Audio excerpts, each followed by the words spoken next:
No, there's so much so not listening. I can talk about anything. I can talk about my mom's banana bread recipe. You don't think so? Can I get a hallelujah and an amen? Do you know if you take 2 ripe bananas, you put them in a bowl, and you put some sugar, and you go ahead and bake it for 400, you can go and pull it out and have yourself banana bread. Hallelujah! Hallelujah! Hey, what's up guys? Welcome back to Binging with Babish. For this week we'll be taking a look at the Last Exorsism's banana bread, more specifically Mom's home recipe of banana bread. Let's start by talking about and combining our dry ingredients. Since I am making a double batch here, which will make 2 beautiful loaves, we're going to start with 4 cups of flour, 1 cup of either white or brown sugar, I choose brown in this case, 2 tablespoons of baking powder, 1 tablespoon of baking soda, and a teaspoon of salt. Once all of those ingredients are in our food bucket, we put them in the good old KitchenAid and give it a gentle stir to combine them. Moving on to our wet ingredients, we've got our overripe bananas. Yes, overripe, I cannot stress this enough. Banana bread tastes much better when the bananas are well beyond their best before date. The banana peels should be mushy, and the weight of the banana itself will tear the banana peel at the top if held or shaken.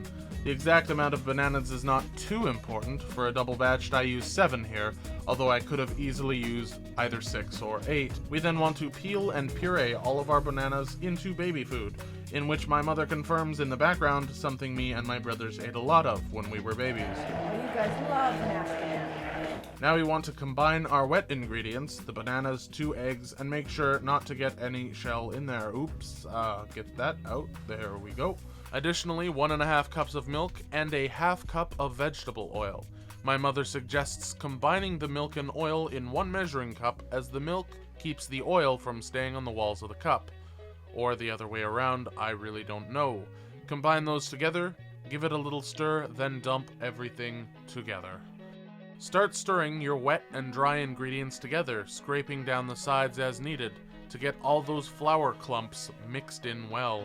At this time, add a teaspoon of each nutmeg and cinnamon, and depending on if you want a little more zazz in your bread, you can also add optional chopped nuts, raisins, or carrots.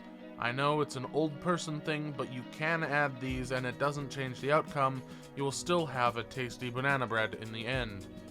Do not over stir this. We are not looking to aerate this, just combine the ingredients. As soon as it has a single visual consistency, it is ready for pouring. Now let's get the pans ready before we pour. Liberally grease your pans with coconut oil. This works really well for taking the bread out of the pan later, and it does not hurt the flavor of the bread. Add your bread juice equally to each pan, not making the mistake I did and scrape the batter right onto the side of the pan, as my mother makes sure I understand later. Now to throw these puppies in the oven. Not literal puppies though, that would be mean and heartless, not to mention illegal. Set the timer for 70 minutes and let them bake. You can leave it in there for a couple minutes longer, as this is a very moist bread, so extra time just leads to a bit of a drier consistency, although I would not deliberately attempt this. After 70 minutes passes, take it out and smell this wonder of a creation, because you can't touch it until it cools a bit. Once the pans are warm and not hot to the touch, remove the banana bread onto a cooling rack.